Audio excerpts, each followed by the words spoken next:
extractor head broke, and then the um, vacuum part broke, and it got to a point of I'm having to buy for one system three of everything. So like one machine, I would have three different pumps, three different vacuum replacements. I had only one extra heater to swap out if that one burnt out, and it got to the point of I can't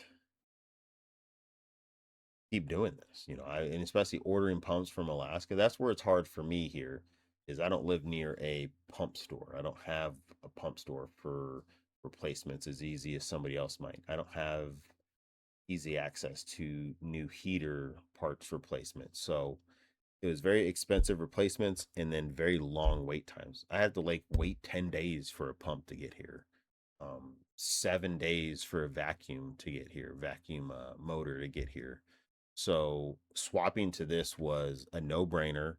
Um, it's in my warehouse, brick and mortar, and it just was a very strong decision that had very great a great success.